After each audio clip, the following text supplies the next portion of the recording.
Guys, welcome to back my YouTube channel. आप लोग को मैं अपने सरकारी विद्यालय के बारे में कुछ बताना चाहती हूँ। हमारे सरकारी विद्यालयों में यदि पूरे स्टाफ हो और उनको वहाँ पर रोजगार मिले तो बच्चों की दशा भी सुधर जाती है, क्योंकि एक टीचर होता है, अच्छी दिशा देता है, उनकी दशा भी सुधर जाती है। आज के वर्तमान समय में बहुत कम छात्र संख्या सरकारी विद्यालयों में होने के बावजूद भी सरकार इतना ज्यादा बच्चों के सर्वांगीण विकास के लिए, उनके चहुमुखी विकास के लिए कार्यक्रम कर रही है। और जो हमारे विद्यालयों के छोटे से एक प्राइमरी स्तर से वो शुरुआत होती है, उसे कहते हैं सपनों की उड़ान, और आगे जाकर के यही बच्चे बड़े बड़े पदों में जाते हैं और उन्हें एक अच्छा मंच यहाँ से प्राप्त होता है। जो बच्चे यहाँ से निकलते हैं, पहले CRC स्तर पर प्रतियोगिताएं होती हैं, उसके बाद BRC स्तर पे, फिर जिले स्तर पे और फिर राज्य स्तर पर तक वो बच्चे जाते हैं। और क्यों न हो, एक गुरु ही होता है जो बच्चे को एक अच्छा मंच दिलाता है। उसके पास जो टैलेंट होता है वो बच्चों में बांटना चाहता है। और आज के समय की बात है कि बच्चे पलायन की ओर हो रहे हैं सरकारी विद्यालयों से। तो यदि गांव में भी पूरा स्टाफ दिया जाए, जैसे पब्लिक स्कूल का होता है, तो सारे स्टाफ होते हैं वहाँ पर, और बच्चों में क्यूरियोसिटी होती है कि नए नए टीचर आएंगे और उन्हें अच्छा भी लगता है। तो यह एक मुहिम सरकार के लिए कहना चाहूंगी कि उन्हें भी ये मौका मिले, क्योंकि पैरा टीचर हुआ करते थे पहले, संविदा पे रखे जाते थे, भले उन्हें आदि पे मिल जाए तो उसके थ्रू भी वो बच्चों को अच्छी शिक्षा देते थे। आज कहीं पर छात्र संख्या इतनी ज्यादा है लेकिन स्टाफ कम है, और जहाँ स्टाफ कम है तो वहाँ पर बच्चे ज्यादा हैं। तो ये सारी अव्यवस्थाएं हो रही हैं और सरकार की पूरी नीति यह लगती है कि वो फिर से निजीकरण होकर के सरकारी विद्यालय जो हैं वो प्राइवेटीकरण होने वाला है उनका। लेकिन फिर भी हम कोशिश करेंगे, हिम्मत मर्दा तो मदद दे खुदा, और हम लगे रहेंगे, हमारा कारवां चलते रहेगा।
समारोह में शरीक होने का जो भाग्य मिला है, ये CRC के अध्यापकों को जाता है, उसका भी मुझे आज सौभाग्य मिला है। श्रीमान चंद्रवल्लभ जोशी जी जो 31 तारीख को रिटायरमेंट होने वाले हैं, ये आपका बड़ा अहोभाग्य है। शिक्षा नौकरी करना ये बहुत बड़ी तपस्या होती है, और उस तपस्या के परिणाम स्वरूप जो प्रतिफल मिलता है, वो प्रतिफल जो हमें देखने को मिलता है और जो आपके अंदर एक ऊर्जा है वो भी मुझे अपने अंदर कैसे समाहित हो कि भी जो है कि एक अल्पा नौकरी में मुझे भी ऐसा देखने का सीखने का सौभाग्य प्राप्त हुआ है। सर, आपने जो सिद्धांत कहा कि अध्यापक थकता नहीं है, विशेष तौर से आपने कहा कि आप थकते नहीं हैं। क्या अध्यापक आपके अंदर की जो जिज्ञासा है, जो मन की जो शक्ति है, मन के हारे हारे मन के जीते जीत जो आपके अंदर है, वो भी मुझे सीखने को प्राप्त हुआ। सियासी समन्वयक जोशी सर और हमारे एमपी के रूप में उपस्थित यहाँ पर जोशी जी और हमारी आदर्श नेत्र विद्यालय के प्रधानाध्यापिका कैथोली मैम और धनौरा की प्रधानाध्यापिका में पाठक जी और यहाँ पर बैठना की हमारी प्रधानाध्यापिका कोहली मैडम और हमारे मेरे साथ की उपस्थित है और मेरी क्लास फेलो और मेरी ट्रेनिंग फेलो प्राइमरी पंडा की प्रधानाध्यापिका कुसुम फिरमाल जी, मैं सभी को सादर अभिवादन करती हूँ, सादर नमन करती हूँ। और जितनी भी हमारी बहनें एसएमसी की आ रखी हैं, इनका यहाँ पर बहुत स्वागत करती हूँ कि इस तरह से आप इसमें अपना अमूल्य समय देकर यहाँ पर आइए, जरा सा समय निकालिए। तो सबसे पहले बात आती है यहाँ पर कि हम इस एसएमसी की बैठक क्यों कर रहे हैं, किस लिए हम यहाँ पर आए हैं, उसको आपको सर ने हमें इतने अच्छे रूप में यहाँ पर बताया है, बहुत सहजता से। जब भी सर के साथ हमने ट्रेनिंग की, इससे पहले भी, कि मुझे पता नहीं था कि सर का अभी रिटायरमेंट है। जब कल बताया, फिर अचानक हमारे बीच में मतलब दीदी ने भी बताया, तो मैंने कहा अचानक तैयारी करी। तब मैं कहती हूँ कि महिलाएं जहाँ पर हैं और वो किसी ऐसे कार्य को इतनी जल्दी एक दूसरे से मिलकर कर सकती है, तो नारी शक्ति पर 2 शब्द मैं कहूंगी। और कि महिलाएं जो है हमारे देश की, हम ही से शुरुआत है, घर से शुरुआत है, वो हमारे घर से जितने भी कामकाजी महिलाएं, चाहे वो हों, चाहे हम अपने कार्य क्षेत्र में जहाँ भी हम कार्यरत हैं वहां पर हों, तो हर किसी का अपना महत्व है। जहाँ काम आवेश हुई, कहाँ करी तलवारी। तो आज महिला दिवस अंतर्राष्ट्रीय पर सभी को मैं बहुत बहुत बधाई देती हूँ। इसी शुभ अवसर पर हमारे सर की आज जो विदाई है, सभी लोगों ने अपने अपने उद्गार व्यक्त किए। तो मैं कहती हूँ सर का ये जो कार्य करने की क्षमता है, जो उनके चेहरे का एक उज्जवल चेहरे को देखेंगे आपकी लगता नहीं कि वो अभी रिटायरमेंट के कगार पे है, और उनकी कार्य करने की क्षमता और उनका तरीका जो है, तो प्रभु से कहती हूँ कि ऐसी शक्ति हमारे अंदर भी समाहित हो, हम भी आगे को इसी कार्य को लेकर आगे बढ़े। तो सर ने बताया था, धामी सर ने अभी, कि टीचर को कितना काम करना पड़ता है। आप देख रहे हैं एमडीएम के सिवा, जब कहते हैं ना वजीफा नहीं आया बच्चों का, तो 10-10 बार हमको साइबर में बैठना पड़ता है, 2-2, 3-3 घंटा। अब RID के लिए अभी देखो कि जहाँ ज्यादा स्टूडेंट है वहां तो टीचर और भी परेशान है। और ये आप समझ सकते हैं कि कितना भाग रहे हैं। कहते हैं आप, पहले में जब स्वस्थ थे तो मैं पैदल इतना चलती थी कि पूछिए मत आप, मुझे अच्छा भी लगता था, मेरा वेट भी कम था। अब दर्द होता है तो लाठी टेक के फिर भी मुझे अपना कर्तव्य करना है। भाई जिसकी रोटी खा रहे हैं तो उसके प्रति तो हम वफादार बनेंगे, और हमें हमारा कर्तव्य भी है और हमको ये करना भी है, हर किसी को करना भी चाहिए। और रही ज्यादा बात न कहते हुए, तो मैं सर से ये उम्मीद रखूंगी कि सर आप रिटायरमेंट भी हो गए तो आप कभी भी हमारे यहाँ पर जितनी ट्रेनिंग होती है सर आमंत्रित करेंगे, आप आइएगा। आपका जो व्यक्तित्व है ना, वो बहुत ही मतलब कहना चाहिए हर किसी को अच्छा लगता है। आपका बोलने का तरीका, आपका बताने का तरीका, आपने इतने अपने अनुभव बताए हैं, आपने उतना त्याग भी किया है। ऐसे ऐसे लोगों को झेल रखा है, बताइए। कई तो टीचरों का व्यवहार भी अलग होता है कि लड़ जाते हैं, कई लोग ना पेरेंट्स से भी लड़ जाते हैं, लेकिन ये चीजें जो आपकी हैं तो बेस्ट है। और इसके लिए मैं कहूंगी सर के लिए पहले जबरदस्त ताली बजा दीजिए आप। तो छोटा सा गीत सुनाना चाहूंगी। तो कहते हैं सबसे पहले हम गुरु हैं, तो सबसे पहले उन्हीं को करती हूँ। गुरुरे ब्रह्मा गुरुरे विष्णु गुरुरे देवा महेश्वरा गुरुरे साक्षात् परम ब्रह्म तस्मै श्री गुरु देवाय नमः तस्मै श्री गुरुदेवाय नमः। ये छोटा सा भजन है। गुरु महिमा है अपार जगत में, गुरु महिमा है अपार जगत में, गुरु कृपा से कितने कितने तर गए गुरु कृपा से, कितने तर गए हो गए भव से पार। जगत में गुरु महिमा है अपार जगत में। धन्यवाद।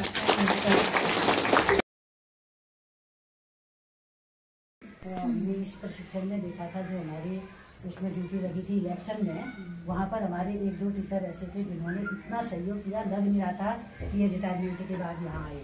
तो मैं भी आपके साथ, मुझे पूरा विश्वास है कि आप हमारा मार्गदर्शन करेंगे और आपका आने वाला समय बहुत अच्छा होगा। आपने इतने जिज्ञासा से जो यहाँ पर प्रशिक्षण लग भी नहीं रहा था कि आप इतने रिटायरमेंट के नज़दीक हैं, यहीं पर आके हमें पता भी चला। और आप हम सब लोगों की तरफ से एक सूक्ष्म भेंट यादगार के रूप में हम आपको यहाँ पर देंगे। अब जो भी है, आप हमसे कोई गलती इस पीरियड में हुई हो तो आप हमें क्षमा करेंगे और आगे के लिए ईश्वर से प्रार्थना करती हूँ। इन्हीं शब्दों के साथ अपनी वाणी को विराम देती हूँ। धन्यवाद।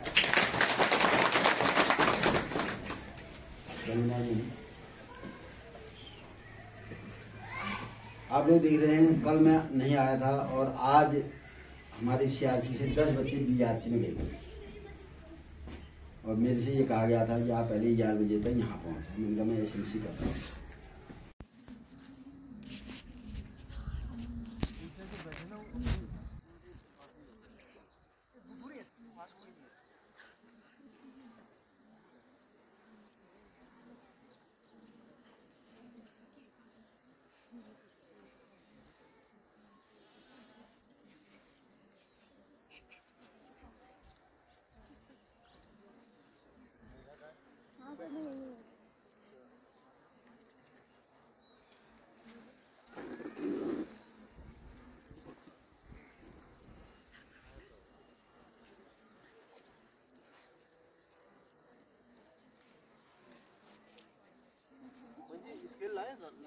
हाँ सर, है।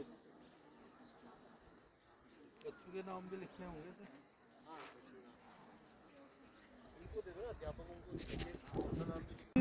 चित्रकला प्रतियोगिता में कुमारी मुस्कान राजकीय जूनियर हाई स्कूल पौड़ ने तृतीय स्थान प्राप्त किया है। तो इस बालिका के लिए तालियां जरूर होंगी। और द्वितीय स्थान मुस्कान आ जाए। तनुजा द्वितीय स्थान राजकीय जूनियर हाई स्कूल कनारी पावे। और प्रथम स्थान मानस राजकीय जूनियर हाई स्कूल तिलुगरी। ये तीनों बच्चे आगे आ जाएं।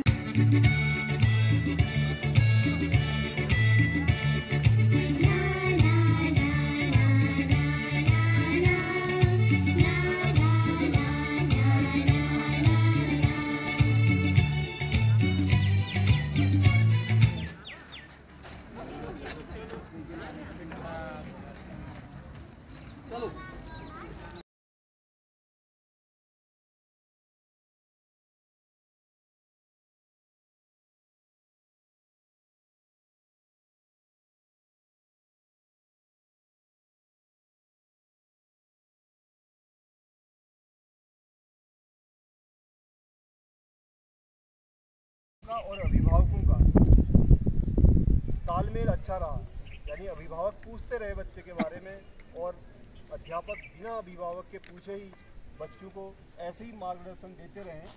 तो ये बच्चे जितने यहाँ पर उपस्थित हैं, इन सब के अंदर एबिलिटी है, काबिलियत है, क्षमता है, बस ज़रूरत है कि कोई गाइड कर दे। पढ़ाना तो है ही, पढ़ाने के साथ साथ गाइड भी करना है। गाइड का मतलब कि बच्चा आगे जाकर किस क्षेत्र में अच्छा कर सकता है, ये बच्चे को बताना है। जैसे यहाँ पर बच्चे, हो सकता है कोई बच्चा हो जो स्पोर्ट्स में भी अच्छा हो। यदि कोई बच्चा स्पोर्ट्स में अच्छा है तो उसको बताना है कि ये वाला स्पोर्ट खेल, ये गेम खेल, इसको चुन। और इन बच्चों को तो यहाँ पर है, सभी को पढ़ाई के लिए ही प्रेरित करना है, पढ़ाई के क्षेत्र में इनको आगे बढ़ाना है। ये बताऊँ मैं आज इस विज्ञान क्विज प्रतियोगिता के बारे में। ये समग्र शिक्षा के अंतर्गत बच्चों के ऑलराउंड डेवलपमेंट के लिए सर्वांगीण विकास जिसे कहते हैं, यानी कि हर प्रकार का विकास, केवल पढ़ाई लिखाई में नहीं, यहाँ पर आके बच्चे जैसे खड़े होके बोले तो उससे उनका झिझक, लोगों को फेस करना, ये सब चीज़ें उन्होंने सीखी, झिझक दूर हुई। ये बच्चे के पढ़ाई, केवल पढ़ाई करने से ये इन चीज़ों का विकास नहीं होता है।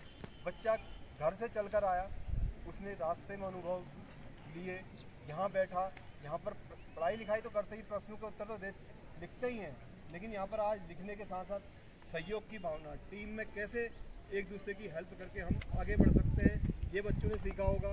और ये तो सीखा ही कि कैसे जवाब देने हैं।